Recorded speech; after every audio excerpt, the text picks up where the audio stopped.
Assalamu alaikum students, how are you? I think you are enjoying your vacations with your family. Summer vacation एक golden time है अपनी weaknesses को polish करने का, groom करने का और कुछ नई स्किल्स को सीखने का। समर वेकेशन को क्वालिटी वे में स्पेंड करने के लिए आपको कुछ इंस्ट्रक्शंस को फॉलो करना है। Firstly, don't waste your time, daily wake up timely, daily set your rooms, daily help your mothers, ताकि आप सेल्फ इंडिपेंडेंट हों और आपको अपनी रिस्पॉन्सिबिलिटीज़ का एहसास हो। Offer your prayers timely and most important, don't forget to do your summer work, do it neatly and honestly and submit it timely. Summer work submission की लास्ट डेट 5 अगस्त है, जिसका आपने ख्याल रखना है।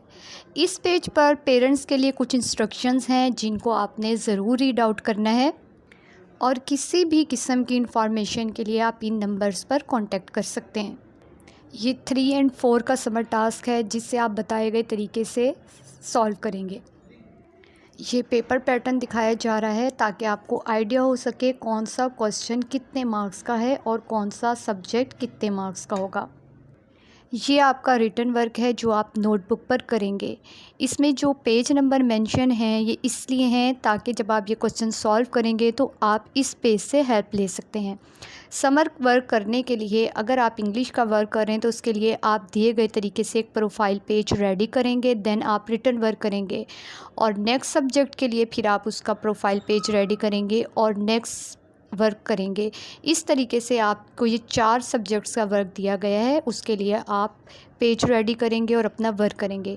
डेट एंड मार्जिन आपने ज़रूर मेंशन करनी है क्योंकि इसके मार्क्स भी आपके वर्क में शामिल हैं। टोटल मार्क्स आपके 20 हैं। आपको पता है कि ये वाले मार्क्स जो हैं एनुअल टर्म में शामिल होते हैं, इसलिए आपने समर का वर्क ध्यान से करना है। ये आपको सेकंड टर्म का सिलेबस दिया गया है, इससे आपने अपने पेपर की तैयारी करनी है। साथ में आपको टेस्ट शेड्यूल भी दिया जा रहा है ताकि आपको पता हो कि आपका पहला टेस्ट कौन सा है और उसमें कौन सा सिलेबस है। इसको भी आप उसी तरीके से तैयार करेंगे। ये एक्टिविटीज़ हैं। 3 के बच्चे अपनी एक्टिविटीज़ 4 के बच्चे पेंसिल से सॉल्व करेंगे और बहुत अच्छे और नीट वे में करेंगे। 4 क्लास के बच्चे क्वेश्चन लिखने के लिए पॉइंटर का इस्तेमाल करेंगे, जैसे कि आप क्लास में करते हैं। काम मुकम्मल होने के बाद आप अपनी फ़ाइल को और नोटबुक्स को बहुत अच्छे से कवर अप करेंगे और इसे किसी बॉक्स में किसी अच्छे अंदाज से स्कूल में सबमिट करवाएंगे। अपना बहुत सा ख्याल रखिएगा, दुआ में याद रखिएगा। अल्लाह हाफ़िज़।